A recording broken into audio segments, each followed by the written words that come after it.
Call to order. Welcome, everyone. Good evening. This is the school board meeting, Monday, May 14th, 2018. All school board members are present. Please stand and join me for the Pledge of Allegiance.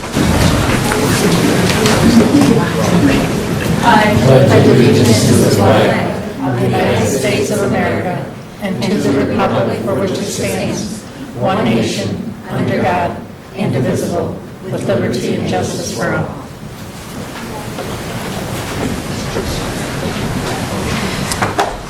All right, is there a motion to approve the agenda? So moved. Second. All in favor of approving the agenda as written, say aye. Aye. Opposed? Thank you. All right, we are going to begin this evening with the Special Education Community Advisory Council's Special Caring Awards. Jennifer McIntyre, Executive Director of Special Education, is going to begin.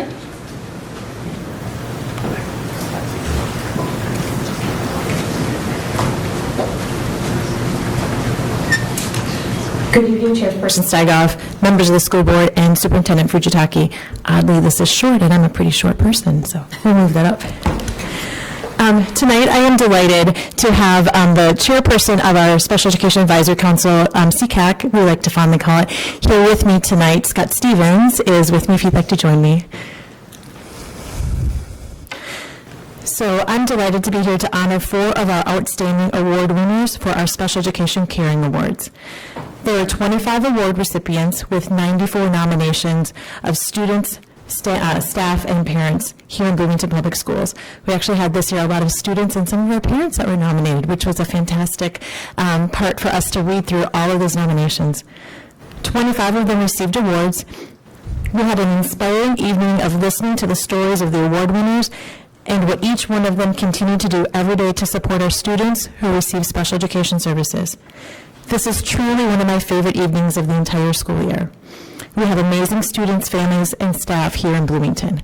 I'm actually going to turn this over now to Scott so he can give our recipients, our highlighted recipients tonight, the awards.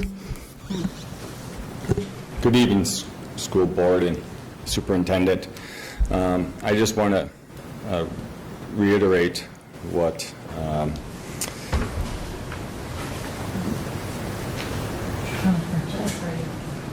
sorry, I have a really bad headache, so you'll have to pardon me. But what Jennifer said, I mean, I love the Special Caring Award ceremony, and it just, every year, it just reminds me how blessed I am to live in Bloomington and to have my children, especially my son who has special needs, going to Bloomington. These stories are just so moving. And tonight we just want to honor the 4 award recipients.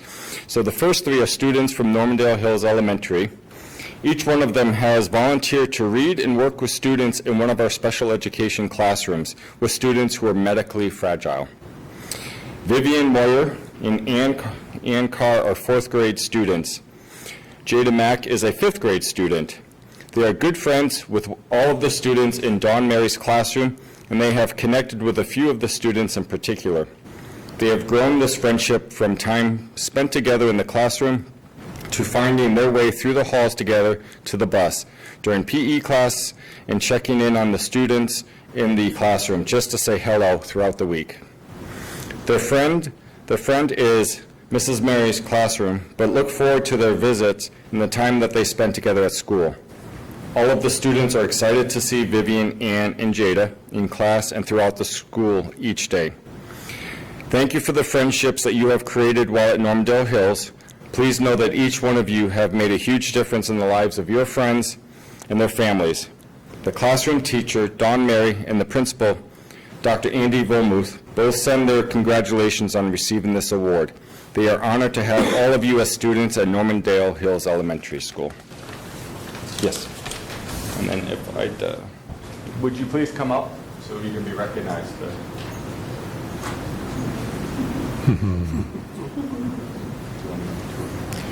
I saw that there too. That was pretty cute. With us tonight we have Annie and Vivian. So thank you very much for just all you've done to assist these students in Dawn Mary's class and for being just such great role models and citizens of Normandale Hills.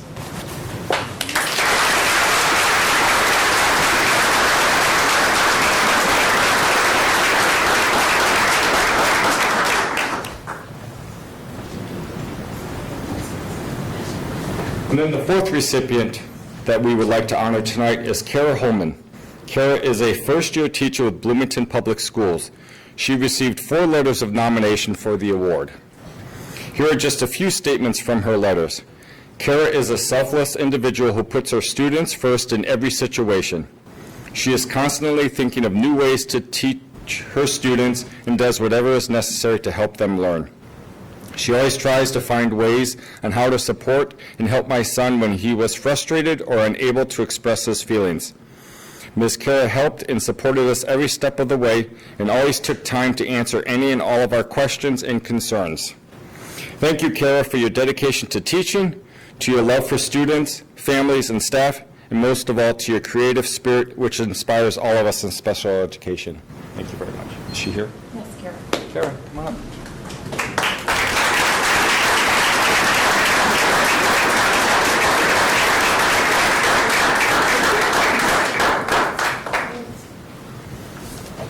So, thank you very much, and enjoy the rest of your day. Thank you. Thank you.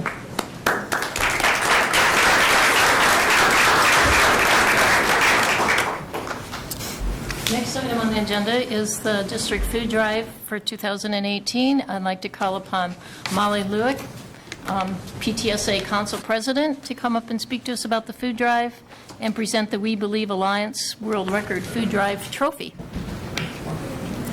Good evening, Madam Chair, Superintendent Fujitaki, members of the school board. As president of the PTSA Council, it is my pleasure to extend our sincere gratitude to our students, parents, and staff who so generously gave to this year's 10th annual district-wide food drive. This annual event is organized and led by the PTSA Council and the School Board's Youth Advisory Council. This year, our schools, departments, business, and civic partners collected over 14,000 pounds of food and $12,400 in cash. When that cash is converted to pounds, our grand total was 76,126 pounds.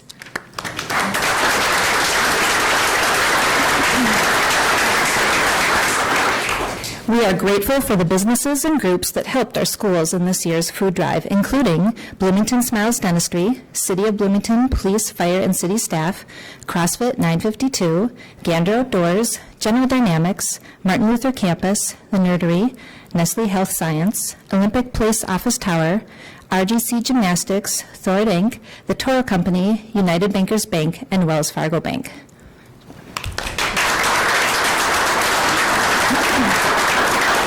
And for the third consecutive year, Westwood Elementary School topped all schools with the highest combined total of food and cash collected. Together with their business partner, United Bankers Bank, they collected 11,333 pounds. I am pleased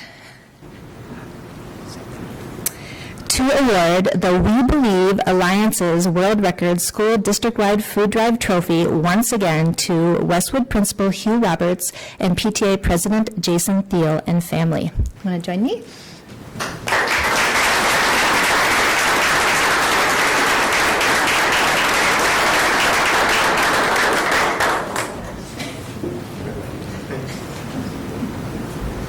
I just want to thank you for that trophy and say that as an elementary school, we really value community.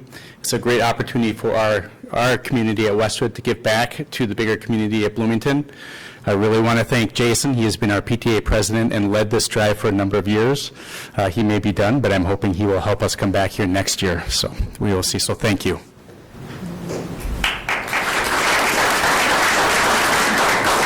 Thanks, Hugh. I'm as proud as I am that Westwood has once again picked up this trophy. I'm more proud of that grand total. Everybody found great business partners this year. Everybody did a really terrific job throughout the district. So that's the number to be proud of. And I really hope that in the years to come we can top that. 80,000 pounds is not out of reach anymore with that total. So thank you. Thank you.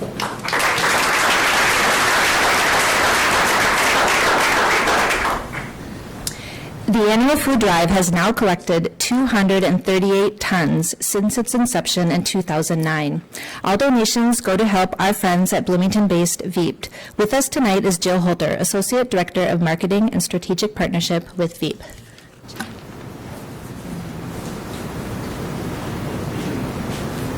Good evening. Thanks for having me and us, and thank you and all of you for this amazing effort. I don't know how to express the impact that a drive like this makes, and so I went into our warehouse and I spoke to some of the folks from our basic needs team, and Nathan Rust said to me that this drive, more than any other drive that's conducted for VEEP throughout the whole year, including our big month of March, is the most intentional and thoughtful of all drives, because each school and each partner and each business partner and each kid and each family pays close attention to what we express as our greatest needs for our clients, and that's what's donated. A lot of times when there's food drives conducted, folks will go to their pantry and round up the things that they might not have really wanted to buy, or something, a bunch of stuff they got on sale.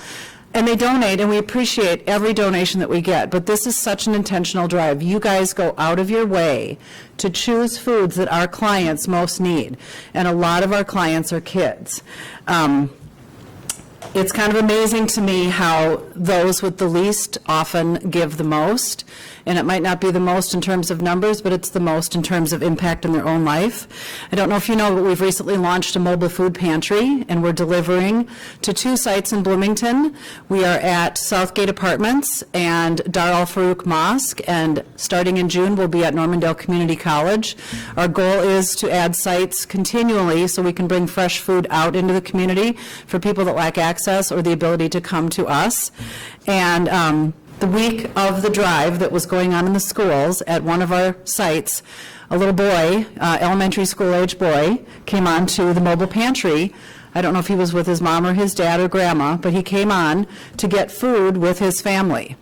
And he was really proud to tell the person from VEEP that was on the bus that he participated in the drive at his school, and he was able to give some food that his family didn't, it wasn't food that they got from VEEP, it was food that they intentionally went out and were able to purchase, and maybe they even purchased it with their SNAP dollars, I don't know, but he was so proud that he got to participate in his school's food drive.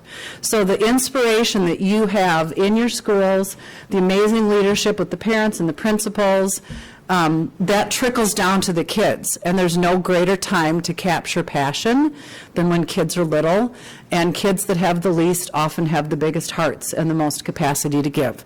So you have impacted your community in a huge way. We're so grateful. Thousands and thousands of dollars and thousands of pounds of food turn into tens of thousands of dollars and pounds of food that we can purchase and give. This is going to help us through the summer months when people experience more hunger than they do at other times of the year, and a lot of those people are kids. So thank you.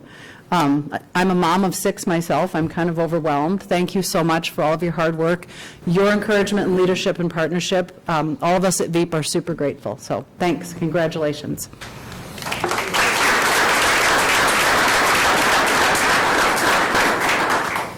Thank you, Jill. Thank you, VEEP, and all of you who contributed again this year. We're looking forward to another successful drive in 2019. Mark your calendars for the food drive, April 22nd through the 26th. Thank you. Thank you to the entire PTSA Council, and thank you to Molly Lewick for your leadership. We have another round of applause to thank everyone for that.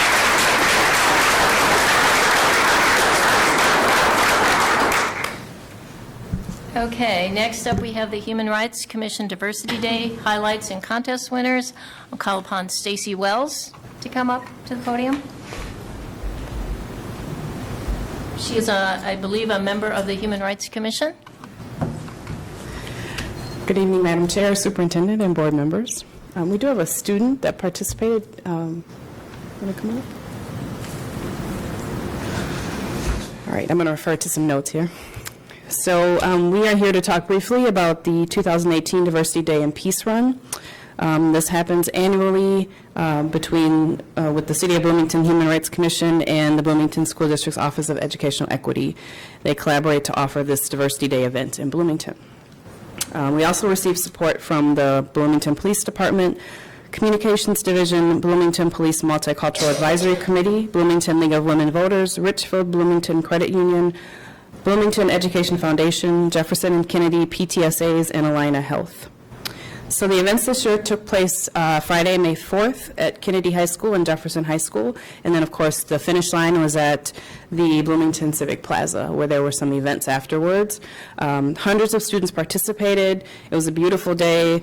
They had a lot of fun, I think. There were a couple of booths at the high schools, and then a couple of activities and a small presentation at the Civic Plaza. New this year was the poetry and spoken word contest. The students took a great deal of leadership in planning the activities this year, and so that was an addition. There were 5 students from Jefferson and 6 from Kennedy that submitted their original work to the contest. This was to promote diversity, unity, and peace through creative expression. So there were 2 winners, and they both received a $100 prize from the Richfield Bloomington Credit Union, and we have one of the winners here, Darlene Shiblawa, and her piece was titled Colorism. And then Jaslyn Dubé also won, and she was from, Darlene is from Jefferson, Jaslyn is from Kennedy, and her piece was titled As a Female. Do we have time for her to share her piece? No? Okay. All right. Well, thank you. It was great. So if we just want to give her a round of applause for...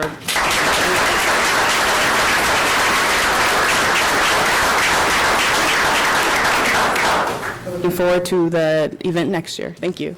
Thank you. Okay, we're moving on to the DECA State Award winners. Debbie Belfry, if you'd like to come forward. She's Career Development Coordinator.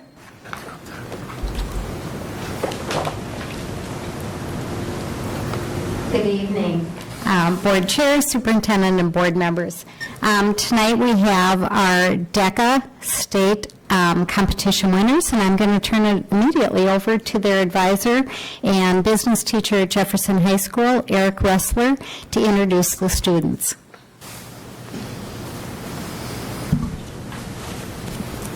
Thank you very much. As Debbie said, I'm Eric Ressler from Jefferson High School. I'm the business teacher and DECA advisor at Jefferson. Today we're going to meet 2 students in my DECA club that have participated in the district events and earned their way to the state events where they placed 2nd and 6th, as you can see in their events. But they both also qualified in events to go to the international competition, which was in Atlanta this year. So we just got back from there a couple weeks ago, too. There were 7 total students that went to Atlanta with us. But it's much more interesting to listen to the students speak, so I'm going to hand it off to them to tell you a little bit about themselves and what they did.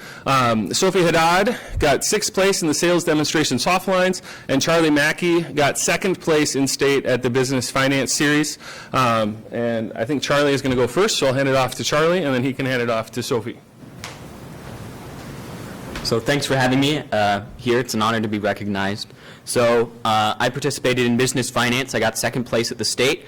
And just to know a little bit more about what DECA is that it's primarily a business club where we have the district, the state, and the international competition each year. And in particular this year, we had a lot of people. We had 22 students go and compete at districts, which is very good. It's a high number. And basically what everybody did was that they had a presentation or a role play that they did. So for example, they might do a presentation about, a product that they're selling, or they might even do something like a business plan about a business that could potentially be created. In particular, I did a role play that was business finance. It's pretty self-explanatory. I basically gave like a presentation about either accounting or finance or economics or some such subject. And it's really a good opportunity for me to kind of learn about business and learn just a little bit more about how like the world operates, and even learn some things about like personal finance, such as saving for retirement. And that's just really something that really helped me personally, and I really thank DECA and Mr. Ressler for letting me have that opportunity.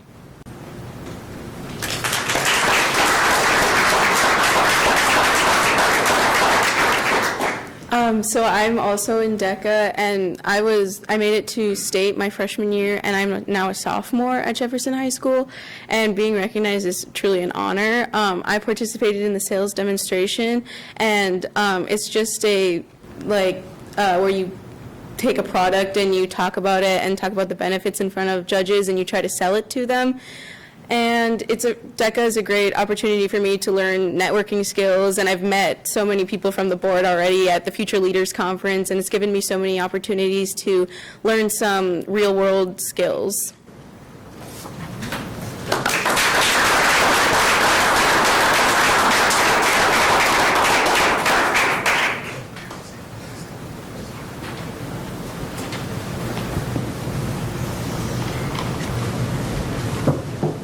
Okay, next up, we have the Chamber of Commerce Future Leaders. Once again, I'm going to call upon Debbie Belfry.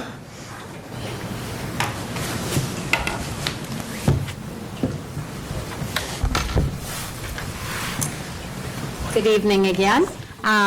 These are all wonderful activities of career and technical education in our school district, and tonight we're talking about programs within our business department by recognizing our students from DECA and our Future Leaders program. So what I am going to do is let each person along the table introduce themselves as they get to the portion of the program that they're going to talk about, and then we're going to also briefly meet our scholarship winners at the end of the PowerPoint presentation. Next to me is Kim Hansen, and many of you recognize her. I'll let her finish her introduction. Thank you, Debbie. Thank you, Madam Chair, school board members, and Superintendent Fujitaki. Kim Hansen, I'm the new president with the Bloomington Chamber, and what a fantastic program that we are putting out here into the community and through the schools. These students that are participating in the Bloomington Future Leaders program are inspiring, and you're going to get a chance to meet our scholarship recipients. It's nice to work both with Bloomington and Kennedy schools. First of all, I do want to thank our entire committee, many of which are sitting up here, and those we'll have a chance to introduce in just a moment. But our mission is to provide opportunities for chamber members, business people here in the community, and our students at the high schools to build meaningful relationships and with each other and gain insights into the different career paths and aspects of business and here in Bloomington and throughout the South Metro. We really are exposing these kids to the world of work, and what could be a better time than right now to do that. So our steering committee, you'll see the names up here. To save time, I'm not going to go through all the names, but if everyone who is on the committee could stand to be recognized, including the folks up here that are involved. Thank you all very, very much for the hard work and dedication.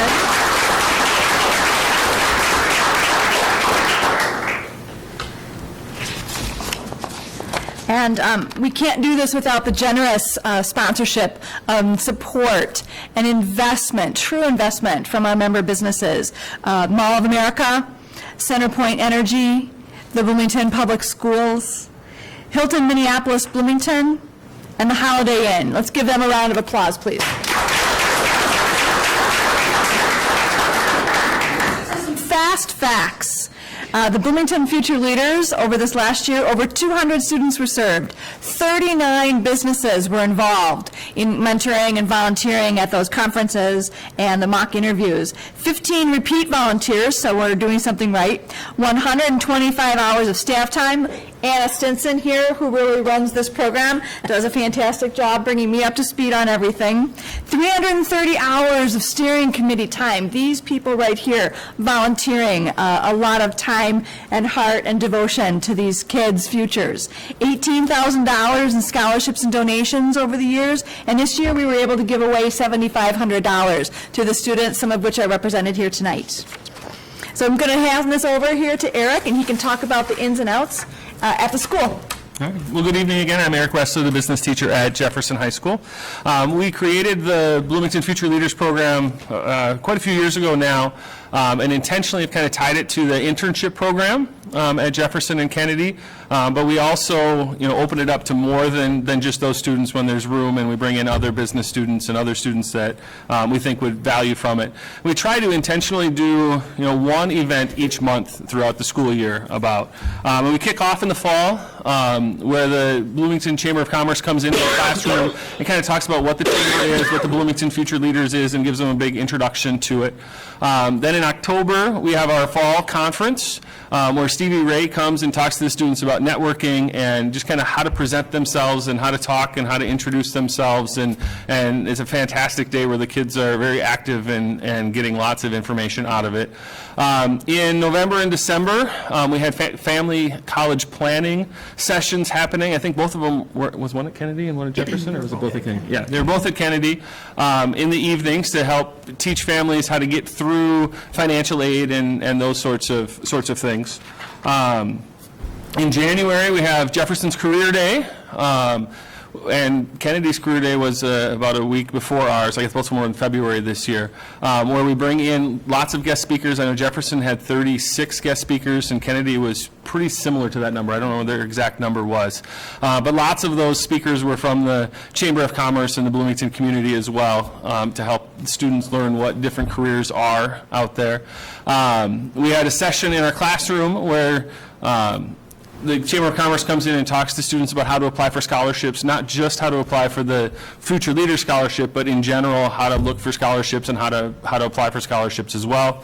We have a winter conference, which is focused on adversity, diversity, and ethics, where we bring in a variety of speakers, 3 or 4 speakers, some former students, to talk about some adversity that they've went through, and just kind of how to get through that and how to continue on with their lives and do great things.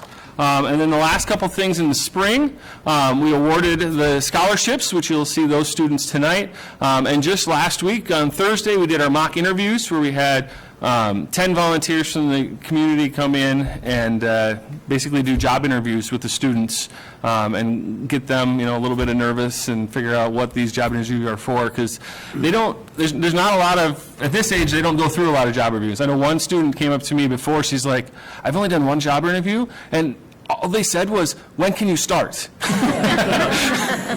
So she hadn't really been through a real job interview, and a lot of them hadn't. So it's kind of nice to be able to get them to start thinking about that and understand what that process is. So when they do have to go through real ones, they're more prepared. And I think I will hand it off to Cheryl next to talk about some experiential learning. So this year we decided that we needed to expand the Future Leaders Program a little bit, and we started with brainstorming last summer. During our annual retreat that we do, we spend 3 or 4 hours in the summer planning for the year to come. And we came up with this idea of trying to infuse career experiential opportunities into the schools. And so we decided, similar to the way that college admissions officers come in, or reps come into the Career and College Center, that we wanted to host career speakers and give students the opportunity to gain firsthand experience from those speakers. This was a partnership between the Bloomington Chamber of Commerce and also Best Prep, which is an organization that's been connecting business individuals and schools for over 40 years. So it was pretty amazing how it all came together. I think each of the partners brought together their strengths. The Chamber has connections and brought us some really wonderful speakers that shared their career pathway experiences.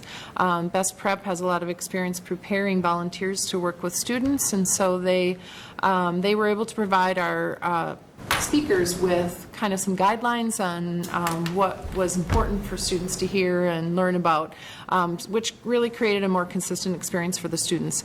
And then because of our new personal growth plans, we were able to identify speakers or students based on their interests and personally invite students based on their interests. So our last speaker was from Fairview Health Systems, and we had a number of students that were considering that experience, and she was able to provide them with potential careers based on the education requirements for those careers. It was well received by the schools. We got great feedback from the students, and I want to thank the group for helping bring this all together. Okay. I guess that's me. Good evening. My name is Adam Filipich. I'm have the honor of being the chair of the steering committee that plans a lot of these events. So I get to work with the folks at this table and with Anna and the rest of our team to both plan the events that we've done in the past and find ways to make them better, but also to expand into new areas and try to find new ways to engage with the students and with the school districts. So I get to have a lot of fun working with people kind of on both sides, the students with the school district and also with the chamber. So A couple of quick things. We just wanted to give you some impact statements for the sake of time. I won't go through all of them because you can read through them on your own. But one of the great pieces of feedback we really look at is the students. We ask for feedback from them after each of the different conferences and the different events we do. And I know it's really a great opportunity for them to get firsthand experience. As great as the classroom experience is for them, I know for them to actually have a chance to meet with business professionals and get that firsthand experience of what it's like to run a business or what it's like to work in a management role, whatever the case might be.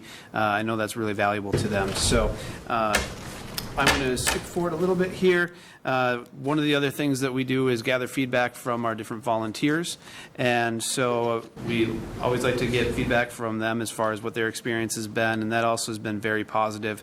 The two main things that I usually hear from people are, I really wish I had something like this when I was in high school, and I can't believe how sharp these high school students are. So it's been really fun to see that consistently throughout the years. Those are the two main takeaways that our volunteers have, and that's always fun to hear. I also have the pleasure of kind of getting to head up the scholarship program, and so I won't spend a lot of time on this, but I do want to congratulate. We had 7 scholarship winners this year. It's a fairly involved process that these students go through. They have an application they have to submit. We have them submit a resume. They have to fill out essay questions, and unlike other scholarship programs, we also put them through a panel interview. So our finalists, once we've evaluated the applications, they have to sit down with me and with the president of the chamber and with a few other business professionals, and we put them a little bit on the spot. We try to make it somewhat comfortable, but we also like to make it a growing experience for them. So this year, as always, we were really impressed by those students. You can see the 7 winners that we had, and again, we gave away $7,500 this year, which equals the highest amount that we've ever done as a committee and as an organization. So I want to thank Kim for continuing to support this. She jumped in this year, actually after our first few events was when she started, and she has been fantastic about jumping in. She's bringing a great energy to this program. I also want to thank the school board and the school district for continued opportunities to engage. And as always, I will invite any of you, if you're ever interested in checking out one of our events, we'd love to have you there to stop in or to be a volunteer at them. So without further delay, we want to introduce our scholarship winners. I will let them take care of that themselves and share a little bit about who they are and what their plans are. Thank you very much. Hello, my name is Emily Jorsham. I attend Jefferson High School. Next year, I will be going to NDSU and studying women's studies. And one highlight from the Bloomington Future Leaders Program is all the experience I've gotten at my internship. I've worked as an AV Tech intern for the city of Bloomington and at my church, and I've learned a lot through that and gotten a lot of experience.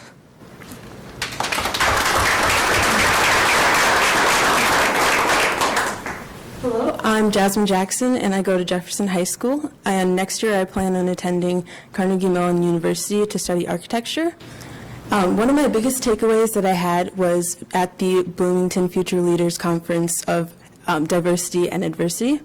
I got to listen to speakers like Coach Mackenzie, and they taught me a lot about living life to the fullest because you can only have so many minutes in a day. So thank you for the recognition and the award.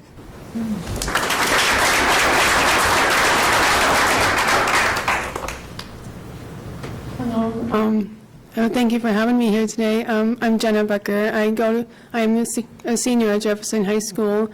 I plan on attending Bethel University to study English. And one important thing that I learned from my internship experience is that I learned a lot about teamwork and collaboration with my mentor, and I worked a lot with her with planning events and being organized.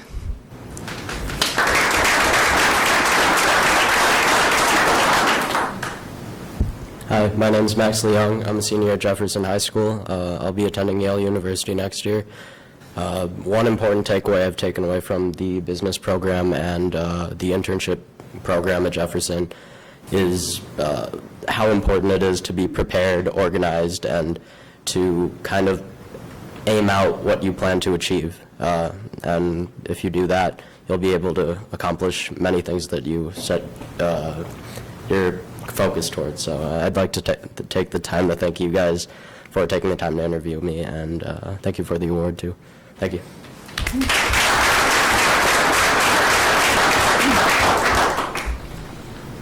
Hello there, my name is Matt Pedersen. Just call me Matthew in this case. I am from Kennedy High School. I am currently a senior, but I'm also doing the PSEO program going through Normandale as it is. And thus, through that, I'm also going to continue staying at Normandale for at least a couple more semesters-wise. Just plan on maybe doing like accounting-wise or something other in the financial field. And I want just to thank you guys for this opportunity, and I'd like to say that it's just been great. It's been a great honor for being here and all that. Thank you.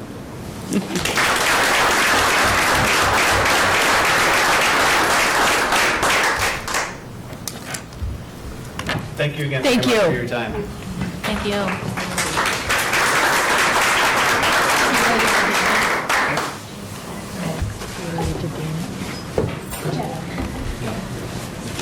I see we have several students here this evening, so I have a statement to read. A requirement of our 12th grade government classes is to observe a governmental meeting of some sort. Things that they may attend are city council meetings, school board meetings, courtroom proceedings, etc. The social studies curriculum guide identifies essential standards, one of which is to understand the role and influence of political processes and organizations by examining the role of interest groups, think tanks, the media, and public opinion on the political process and public policy formation. So I would invite all the students that are here for their government class to please come to the podium, give the name of your school and the name of your teacher, what class you're here for.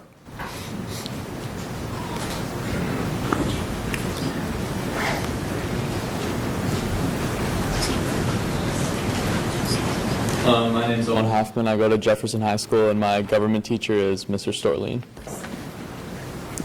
I'm Mac Robb. I also go to Jefferson, and my government teacher is Mr. Storleen as well. Hi, my name is Jade Harris. I go to Bloomington Jefferson, and my teacher is also Storleen.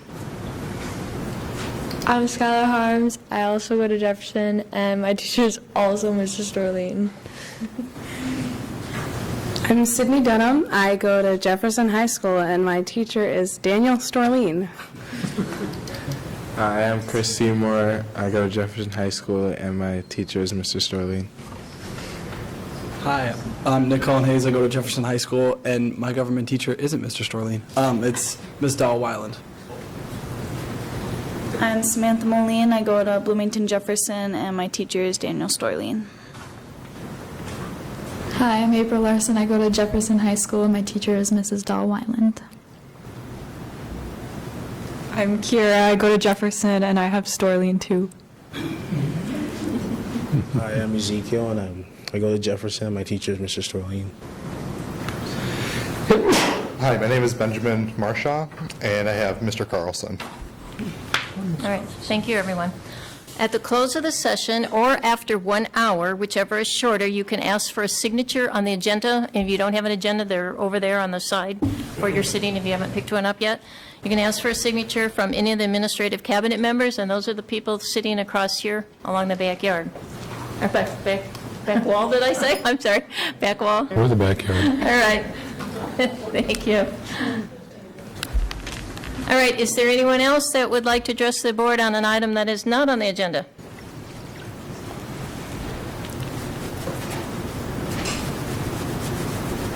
Is that you? Would you please come forward? Yep.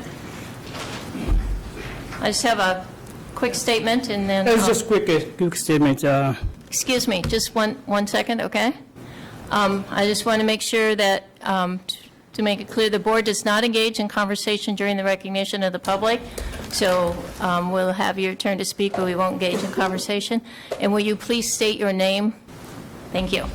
My name is Abdurrahim Diri, D-I-R-I-E. I just want to take this opportunity. I just want to take this opportunity to thank the chairperson, Brown, and the vice chair, Cal, and Ellie, and superintendent, my friend, Les Fujitaki, and the school board member and the administration for giving me, on behalf of Somali community in District 271, this chance to express the emotional state of the Somali community in this district. Today, I want to talk about two issues that concerns to us. The first issue is, as a SBN president, as a citizen who resides in this district, as a father whose children goes to his school, we want to recognize and give our gratitude to Oak Grove Elementary Principal, Principal Brian Klein, as a leader of honor, dedicated to the well-being of the student that he is responsible. As a father, I would like to encourage you to meet the principal by inviting him one of the weekly meeting and ask or discuss with him heartfelt issues that he encountered as a principal of Oak Grove Elementary. And I'm 100% sure some of them you might be aware of it. I will assure you, some of you will feel the same way I did. You learn from him a lot more than you would expect from him. 2 weeks ago, I met Principal Klein with an issue concerned about my child. For his leadership and his utmost respect, he quickly solved the problem before it escalated, and the problem was bullying. Then we started discussing more issues related to the current hardship events that the families in the district go through, and a lot more than I could mention here in this meeting. Please, if you can't invite him, let one of the members go and sit with him and have a conversation. Have we had more Principal Brian Klein? 100% with assurance, this school district would have been the #1 school district in the nation. The second issue is if one that is very important to the community, as you might be aware, I'm really sure you do, Wednesday will be the first day of holy month of Ramadan. Today, I made a contact to Principal Oak Grove Middle School and Kennedy High School. Principal Carol Campbell just sent me an email. She said, thank you for reaching me out. I met the staff and did presentation. And I also sent out a reminder last night, the staff regarding Ramadan, and Zainab Mohammed, the liaison, has been an advocate for our Muslim students and highlighted their needs during Ramadan. The 30th of this month of May will be full year that Gene Winstead, mayor of the city of Bloomington, of Minnesota, and former school board president Ricardo Oliva, chairperson, gave us in their joint meeting affirmed not only to the Somali community but immigrant family that commitment, the values, and belief in equity, inclusion, civility, and tolerance. One of the commitments in that meeting was treating all who live, learn, work, worship, and play with dignity.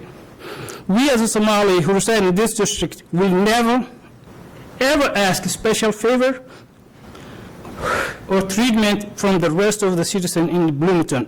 But as a community, we would like to see district to fulfill their commitment and do more to make the city, the district, the best and the brightest for its citizens and help the families to raise their kids, school district that has the safest environmental learning.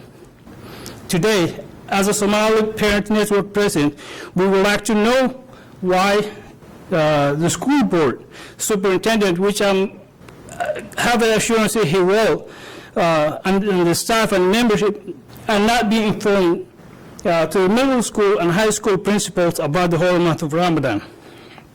We also would like to know why the school board have not issued any statement related to the Ramadan.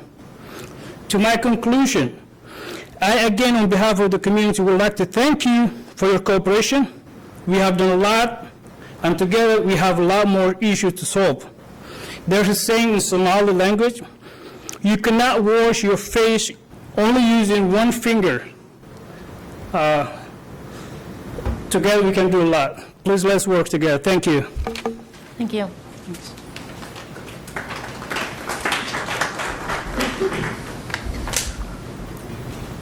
Okay.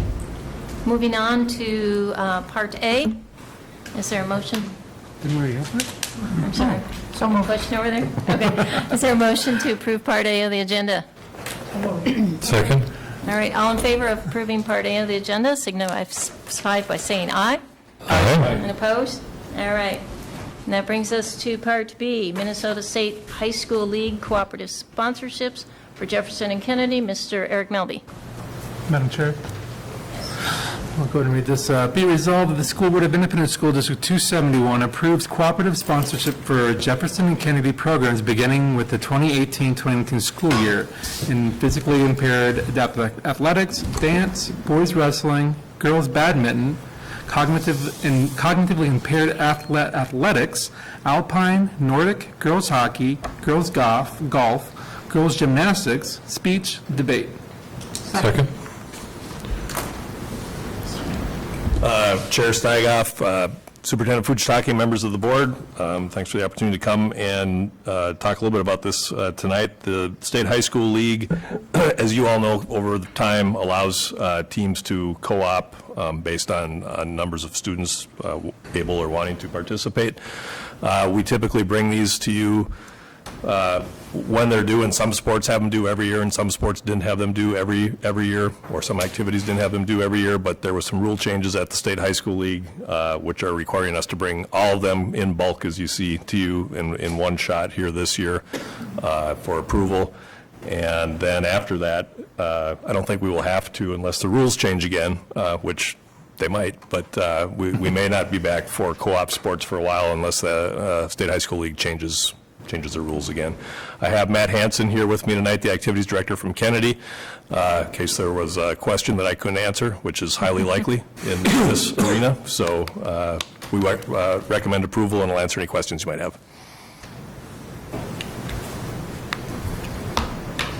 Madam Chair. Just a quick one. Thanks for coming tonight. I like the fact that we're getting the two schools together.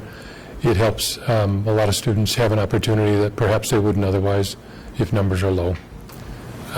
It helps build teamwork. It also gets Jefferson and Kennedy kids together, and they can, make a friendship that way through building teams. I guess the question I have is, when a co-op team gets to the finals or into a tournament, how does that work when you have Kennedy kids and Jefferson kids? How does the tournament structure work? Are you taking that? I'm sure glad that I invited Matt Hansen to the meeting tonight to help answer that question. So in the past, it used to be that we were allowed to co-op during the regular season, and then at section times we would section out into our each school. There's some sports that don't allow that. So for instance, team sports, girls hockey, we can't split. We only have a few on one side compared to the other. So what this is doing now is that it's allowing everybody to stay together from the beginning all the way through the end. So cool. You notice I just assumed that all of our teams are going to get to the tournaments. Yep. So. Well, I appreciate the opportunity that they can stay together. They play together the whole year, and then they can play in that tournament together. Any questions? All right. Seeing none. All in favor of this resolution, say aye. Aye. Opposed? Okay, moving on to the next one. The OPG3 Inc. agreement. I think that's John Weiser. Yes. Resolved that the School Board of Independent School District 271 approves the agreement with OPG3 Inc. for the licensing, training, and support for Laserfiche document management software.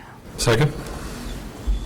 Take it away. Thank you, Chair Steigoff, Superintendent Fujitaki, board members. Laserfiche is a document management platform that we are wanting to implement starting this summer. OPG3 is the reseller and team that helps transfer our current documents over to Laserfiche. So that's why the agreement here is with OPG3.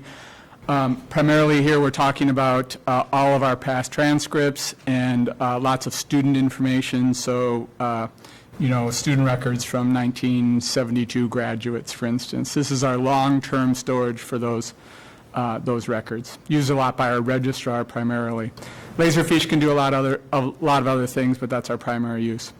The cost there, written up in the resolution, is $1,378 per year. Just as a side note, that's significantly less expensive than the current TIES product, iContent. So it's about 1/10 the cost. Questions? Madam Chair. Just so everyone's clear, John, first of all, thanks for coming. You did mention that This is taking the place of the TIES I content as we move away from our work with TIES. Correct. Great, thank you. Any questions? Okay. All in favor, say aye. Aye. Opposed? Okay, the next one is the Seesaw for School Service Agreement, also John Weiser. Someone like to read this one? Resolved that the School Board of Independent School District 271 approves the agreement with Seesaw for Schools. Second? Thanks again. This is an agreement for the adoption of a digital tool called Seesaw. A lot of our teachers and students are already using this across our elementaries. This is the purchase of a district-wide license for K-5 for a 3-year period of time. Basically, the district is adopting Seesaw as an official core tool. Why are we adopting it as a core tool? As part of Next Technologies for Learning, NTL, my team has come here and presented on the topics of digital content, one of our big elements, as well as Anytime, Anywhere Learning.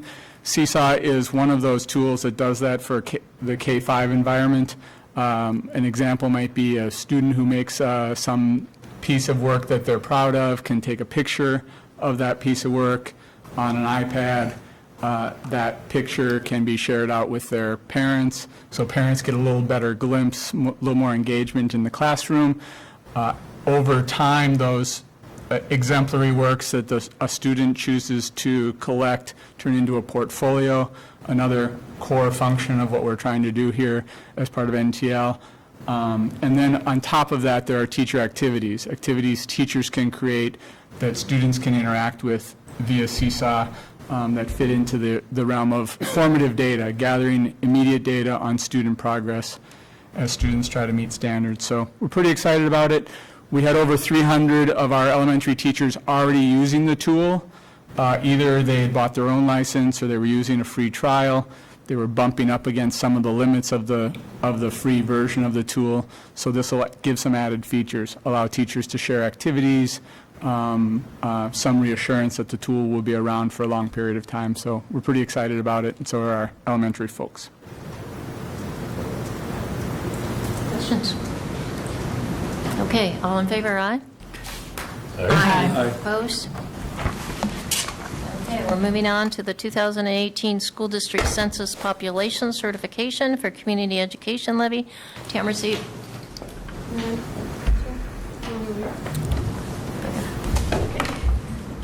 Be resolved that the School Board of Independent School District 271 approves the updated census information provided by the Minnesota State Demographer, which is 90,220 for 2018. Second. Go ahead. Good evening, Chair Steigoff, Superintendent Fujitaki, members of the board, and the viewing audience. This evening you have in front of you a resolution to approve the updated census information provided by the Minnesota State Demographer, which is 90,220 for 2018. As stated in the resolution, the current district boundary population is recognized as 82,877. The State Demographer's Office provides a method for updating this population, which is why I'm here tonight. Some of our community education revenue is tied to this population number. The new population figure given by the State Demographer is 90,220, and when the new district boundary population is certified, it will affect the 2019 levy cycle and increase community education revenue. At this time, administration recommends approval. I'm here to answer any questions. Is there a certain amount that's given per person within the population, or is it a percentage? Yes, so in 3 of our program areas, it's tied to the numbers of the population. So if our current estimates with the increased population, if it was certified and sent to the state, it would increase our revenue by approximately $50,000 in 3 different program areas. Oh.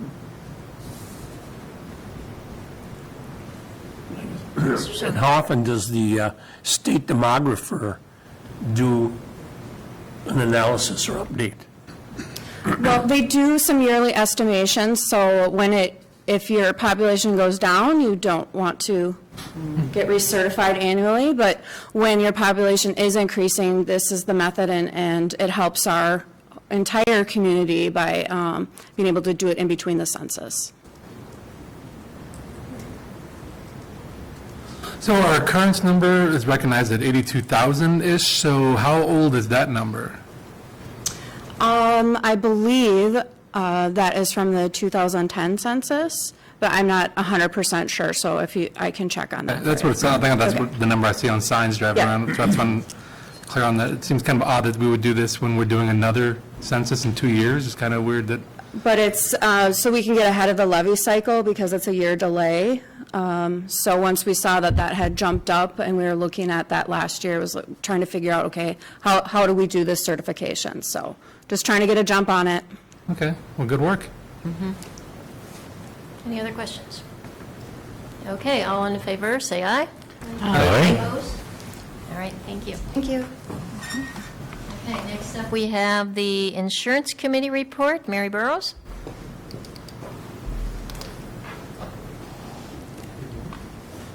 Someone like to read this?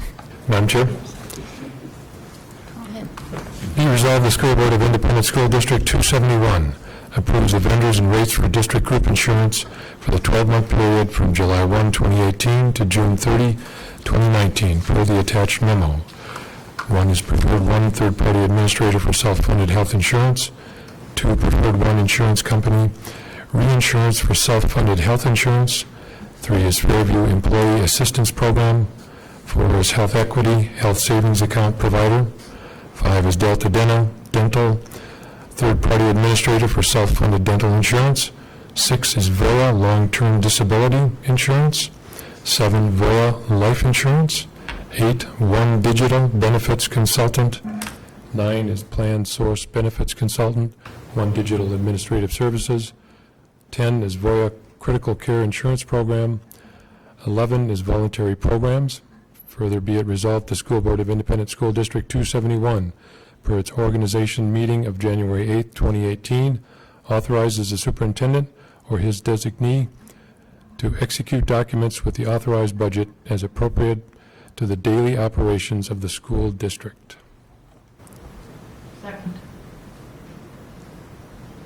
Okay, as Chair Steigoff, Superintendent Fujitaki, and members of the board, we're bringing forward the resolution that we bring forward once a year. It's a little bit later in the year this year because we were waiting for a LTD renewal bid and also the decision of the insurance committee to make on who we were going to go with that bid.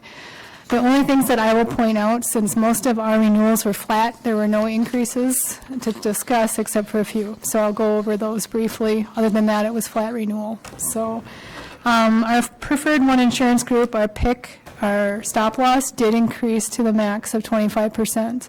We had a contract max on that, and we did hit that. Reasoning behind that, we've had a lot of high claims in our insurance the last few years, and that affects then your renewal with your stop loss carrier. Hoping this year that will end better. We have 4 right now that are on the high claim compared to 6 the previous year, so hoping that will help in the long term. But for now, we did get that rate cap max on the renewal for that. Delta Dental increased slightly in their administrative services fee, but if you look at it, it's pennies. So it's not a great renewal as far as expense. So there's not a lot of hit to the district. VOA, our long-term disability group, did go up slightly. Again, pennies. But the insurance company did decide to stay with VOA. We have a good relationship with that organization. They give good customer service and they know our population well. So the insurance committee voted to stay with VOA despite the increase. Other than that, it was all straight renewal. Any questions? Madam Chair, more of a thank you than a question. Just want to say thanks to all the people that put the time and energy and effort into this. It's a lot of work. It's a lot of numbers. They have to understand them all and then present them to us in a fashion that we can understand. Yep. So I appreciate the energy and the effort that's put into this. And next year, I believe, is our HITA bid process. So we'll be going through a lot of number review next year as well. So. All right, thank you. Anything else? All right, all in favor, say aye. Aye. Opposed? Okay, moving on. The next one is the 2018-19 vendors and rates for district group insurance. That is also Mary Barrows. You actually did. Oh, I'm sorry. We could do it You just twice. kind of skipped the You did report them I was going to together, do and evidently. went right into the renewal. Okay, so placement of teacher on partial unrequested leave of absence. Also Mary Barrows. Madam Chair? This is the second reading of, because it's a tenured individual on a partial unrequested leave of absence that you are reading now. We did the first one April 24th. Okay. Whereas the School Board of Independent School District 271, Bloomington, Minnesota, adopted a resolution on April 23, 2018, proposing to place art teacher Megan Logering, a tenured teacher in Independent School District 271, on partial unrequested leave of absence without pay or fringe benefits for .133 FTE, while retaining a .867 FTE art teacher position in the district. And whereas art teacher Megan Logering received written notice of proposed placement of partial unrequested leave of absence by personal service, and whereas written notice of proposed placement on partial unrequested leave of absence containing a statement setting for the reasons for the proposed placement, as well as a statement that our teacher Megan Logering was entitled to a hearing before the school board, and whereas no written request for a hearing has been made, and whereas said failure to make written request for a hearing within 14 days after receipt of notice constitutes acquiescence to placement on unrequested leave of absence. Therefore, be it resolved by the Board of Independent School District 271 as follows: that Megan Logering be and hereby is placed on partial unrequested leave of absence without pay or fringe benefits for .133 FTE, while retaining .867 FTE art teacher position in the district, effective at the end of the 2017-2018 school year, June 30, 2018, pursuant to MS 122A.40 and the unrequested leave provisions as negotiated. 2, that the clerk of the school board shall issue written notice to be sent to said teacher regarding this placement of partial unrequested leave of absence, and said notice shall be in essentially the following form. You are hereby notified that at a regular meeting of the School Board of Independent School District number 271, held of May 14th, 2018, a resolution was adopted by majority roll call of the vote of the full membership of the school board, placing you on partial unrequested leave of absence as teacher of Independent School District 271, effective at the end of the 2017-2018 school year on June 30, 2018, pursuant to Minnesota Statute Section 122A.40, Subdivision 10A, and Section 10 of the current master agreement between the school district and the exclusive representative without pay or fringe benefits. A copy of the resolution duly adopted by the school board is attached hereto for your information. Second. Second. All right. Is there any other discussion? Okay, we need to do a roll call vote, so do you want to start again on this side? Aye. Aye. Aye. Aye? Aye. Aye. Okay. That's that done. Move on to the next one. Madam Chair, I'm going to read this one.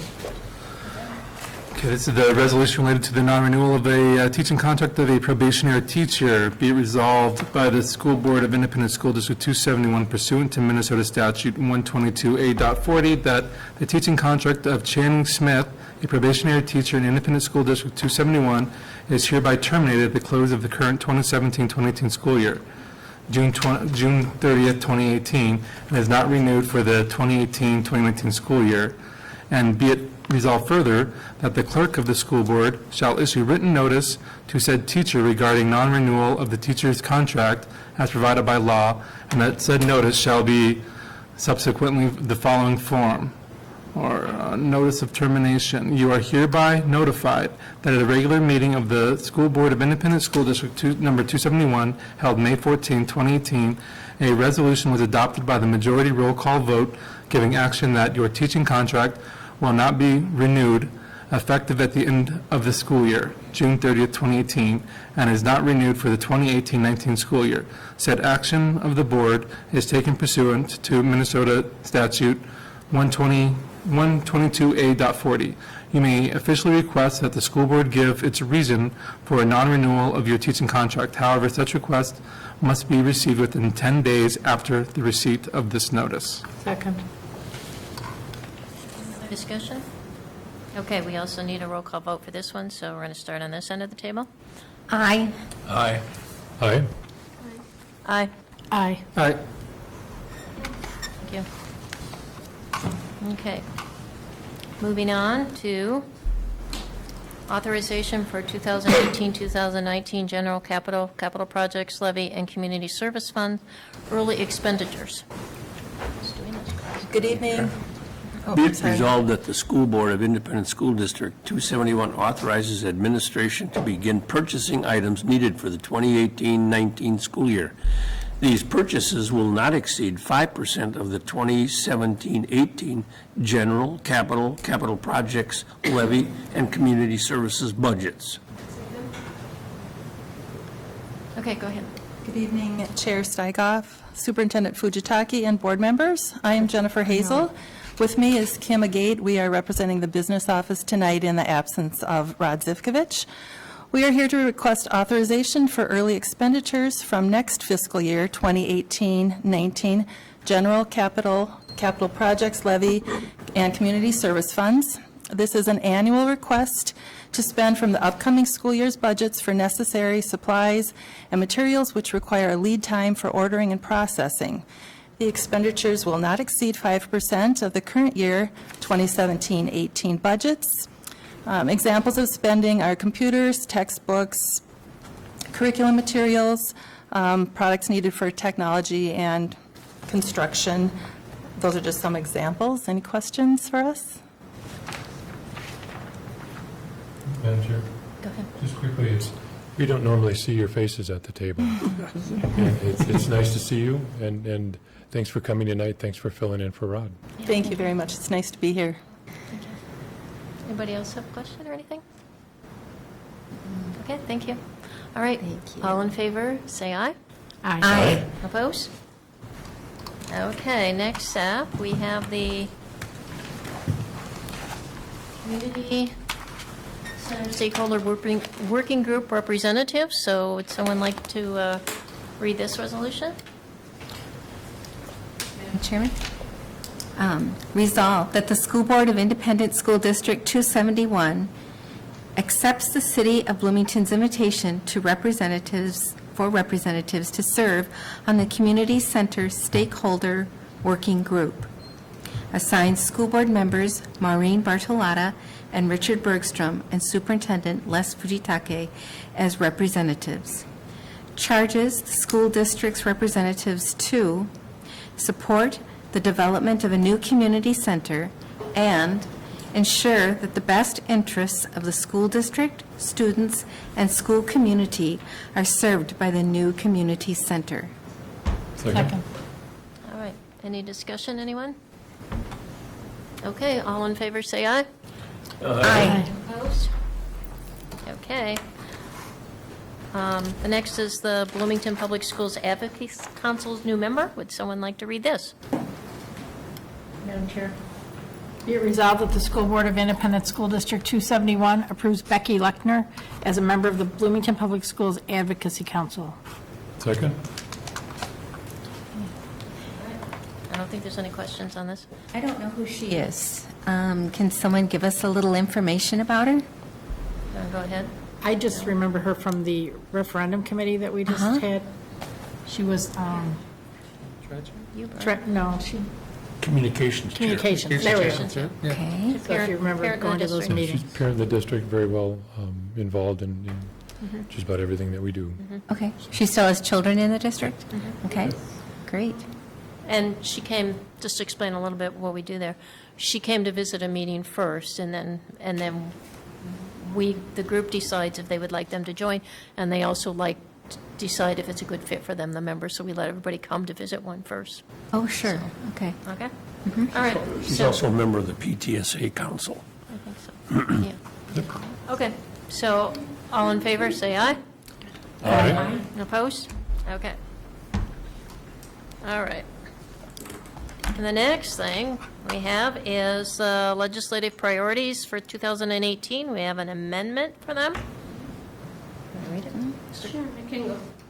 And then before I read it, I'd like to tell you that this is a recommendation that is being brought to you by the Board Legislative Committee after closely watching what was taking place during this legislative session, and also based on recommendation of several groups, advocacy groups. We decided to bring this recommendation for your approval today. So be resolved that the School Board of Independent School District 271 approves the amending of the legislative priorities for the 2018 legislative session that were adopted by the school board on December 11, 2017. The amending of the priorities includes the following additions. 1, support of the governor's proposal to provide $138 million in emergency one-time funding of $126 per pupil to help school districts address budget challenges. 2, oppose the proposed constitutional amendment that would redirect state general sales tax revenue to state and local systems, reducing available funding resources for our students in Minnesota. And 3, support of continuous funding for voluntary pre-K programs. However, we oppose the proposed requirement that 40% of voluntary pre-K funding be used for a mixed delivery of services system. Second? Any discussion, any questions, anyone? Well, let me tell you that between all those different groups that had recommended that school districts contact the legislators for support of those 3 items, especially number 1, which is the governor's proposal for emergency money. Our Association of Metropolitan School Districts and several other groups. I think Minnesota School Board Association also had addressed that one.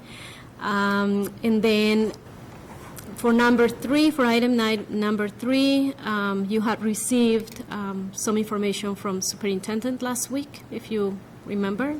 So I don't know if you had any other questions, and if you happen to talk to Les about that, or if you have any other questions tonight. With the number 1, the proposed constitutional amendment, there's a proposed amendment that is still in place right now what we'll do is we'll take money towards money that could come to us, or actually money that comes to us towards bridges and roads. So that's why we are opposing this constitutional amendment, because, since we are already hurting on funding, we can see that money going away if this ever gets voted by the people. So, any questions, any comments? Madam Chair? Other members of the committee? I just wanted to say a quick word of thanks to the Legislative Committee for keeping an eye on all the pieces of legislation that come through. At the beginning of the session, it's very, very different than at the end. So it's nice to know that we have 3 qualified coworkers that are keeping track of all the stuff that comes through and making these recommendations. So appreciate the work you're doing. And I must tell you that we also went ahead and let our local legislators and also our governor, we let them know that we were bringing this for your approval tonight. Mr. Storm? How does this fit in with AMSD's lobbying effort also? They were Completely. 100%. There's more than just us and our legislators. Yes, there's more, and actually, they have been encouraging all school districts to please do something about it. Let legislators and the governor know of our support with those. Anything else? All right, all in favor, say aye. Aye. Opposed? Okay. That brings us to board member reports. Who would like to go first? Well, I could probably go on as long as we're talking about legislation. So, well, for things that I've done, I just attended the legislative committee for Association of Metropolitan School Districts last Friday, and some of the items that we talked about were those that we are addressing tonight. And also, we're just keeping an eye on what's going to happen with legislature. You know, there's really not too many changes, but lots of changes every hour that passes. So we should know a little bit more by the end of this week. So that would be 21st is the date when the session will end. So we'll let you know what happens. Liz can tell us a little bit more later. Anybody else? Madam Go ahead, Chair? Mr. Richardson. So I had the opportunity to attend the last PTSA meeting of the year. I was right here in this room. Just a quick shout out and many thanks to all of our PTA volunteers. You know, I know I've said it before, and I'm sure my coworkers share the sentiment. We really wouldn't be what we are without our volunteers, and our PTAs and our PTSA is a huge part of the success of Bloomington Schools. So many thanks for all our volunteers. I had an opportunity to make it over to Box City Vigil. This is sponsored by, or put on by Bloomington United for Youth, otherwise known as BUY. Hosted by Oak Grove Presbyterian Church, just over off of Old Shakopee, and it's kind of right by Penn there. The students stay there from, I think it's from 7 at night till 7 in the morning. They create a shelter, I won't say a home, but a shelter out of cardboard boxes and a roll of duct tape and that type of thing. And it's an opportunity for the students to understand, at least for one night, what it's like for the homeless population in the state of Minnesota. At any one given time, there's approximately 4,500 people that would classify as homeless. And it's a way for these students to understand what that's like. It's also a way for the students to raise awareness for our homeless problem in the state, and certainly in the United States as well. So it's always interesting to see the energy and the effort that the students put into this. And also, as we draw near to graduation, it is graduation season. I just wanted to sort of give a quick shout out and a word of recognition to everyone that makes possible the fact that these kids are going to graduate. In a couple of weeks, we're going to have Kennedy and Jefferson down at the convention center, back-to-back nights. A lot of people will come to watch that, grandpas, grandmas, sisters, aunts, uncles, person of faith, whoever it was that mentored. You know, these students, this is their pinnacle of their public education success, but they couldn't get there without all the folks that helped them along the way. So just a real quick word of thanks for all of you that are listening. And that's the end of my report for tonight. I'll go. I've been really busy in the district, wanting to make the most of these first months as a new board member, and you all are pretty oriented, but I just wanted to get a feel for each school. So I made it my goal to be able to visit all of the schools by the end of the school year. That's not going to happen, but I'm making the attempt. I have hit at least 6 schools, and I have more this week and some next week. My mom fell, and so I don't have as much time because I'm caring for her. But my heart is there, and I have just had a great time. And I really enjoyed meeting with Carol Campa, seeing just the great skills she brings to Kennedy and what she's attempting to do there.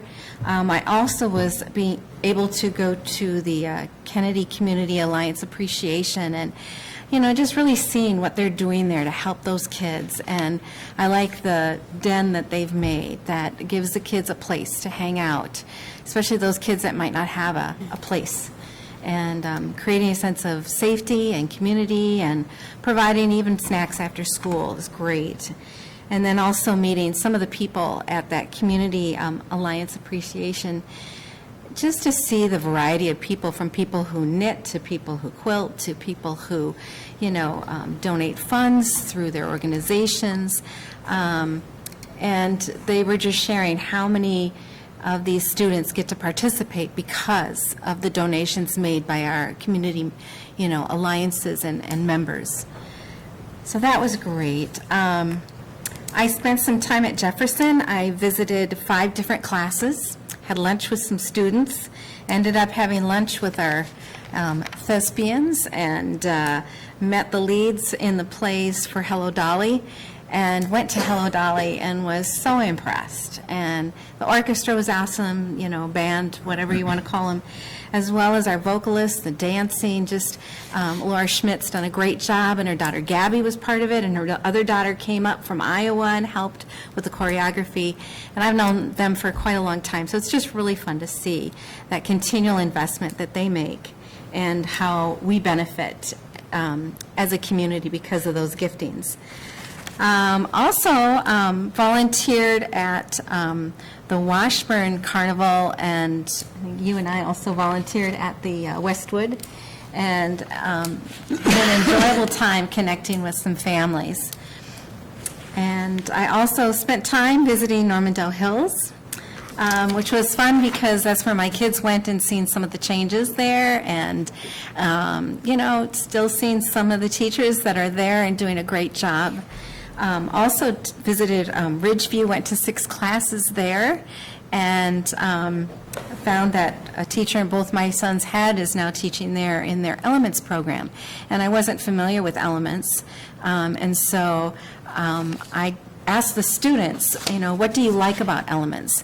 And they said, oh, I like that, you know, it's harder, and, you know, and I get to do things at my pace, and, you know, I have more time to do difficult things. And even the teacher, Melinda Chow, was saying, well, it's good for me to hear that you're excited about this class and you enjoy it. And they were coming up with science experiments, and so it was fun to interact with them. I also went to Jefferson for a student council meeting to encourage more participation in our student advisory council meetings because we've lacked attendance from that school. But I enjoyed the class, not the class, but the council meeting, and encouraged them, made connections, and hopefully we'll have greater participation in the future with them. I was part of the legislative committee meeting, and also had an opportunity to go to a Latina Parent Network meeting and met parents that are part of something called LARED, and they are working to train family and friend child care providers that are in their homes to help prepare our students better.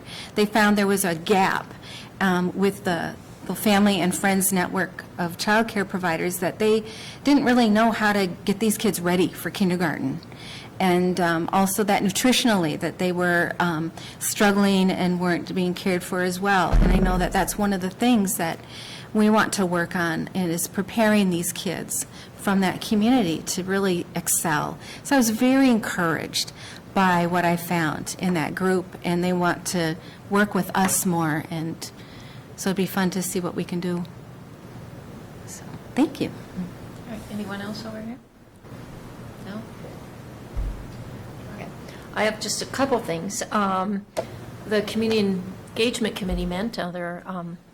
Director Bartolotta and Director Bergstrom are also part of that. And we met, and we are working on some things that we will be bringing forward for the whole board at a later time, I guess you could say. The Bloomington Public Schools Advocacy Council met. As you saw, we had the approval of a new person there. And then I had attended the Normandale Hills Elementary Carnival. Thanks to all the volunteers, that we could not put these on if we didn't have volunteers to help. And to thank Director Bennett over there, he even took a turn in the dunk tank there for them. So, anyway, we have great volunteers, and that's kind of what makes our schools work, is we have a lot of volunteers and a lot of staff also volunteering their time in the evening also. So, thank you. And then right before the board meeting, I just wanted to highlight that all of the board attends what we call equity conversations with Andy Kubis, and so we had another evening of that before our board meeting, and just want to thank Mr. Kubis for his efforts in working with the board and his time he spends with us, and that's my report. Thank you. Mr. Fitzgerald. Great, thank you. Administration requests a motion to hold a board retreat to discuss strategic planning on Monday, May 21st at 6 p.m. at the Bloomington Chamber of Commerce. So moved. Is there a second? Second. Okay, all in favor, say aye. Aye. Opposed? Okay, with respect to the legislature, the Senate finalized their budget bill, the House finalized their budget bill. A conference committee was formed consisting of members from both the House and Senate. They met over the weekend, and my understanding, they reached agreement on a joint budget bill, and that is scheduled to come out sometime today. As soon as I find out what's in the bill, I'll let all of you know. Some good news, perfect ACT scores. On average, less than 0.1% of all students taking ACT will earn a top score of 36. So that means 1 out of every 1,000 students taking the test will get a perfect score. So we have 700 juniors taking the test, so less than 1 on average would get a perfect score. We have 4 perfect scores. They're Jefferson students, and they're all students of the DA High School program, or former students of the DA High School program. So congratulations to all of them. That concludes my report. All right, thank you. Thank you. Is there any other business to come before the board? All right, this meeting is adjourned. You hate that. Celeste, you should have told me. You and that dumb thing. I was going to tell you, they should have called me up. We would have made it.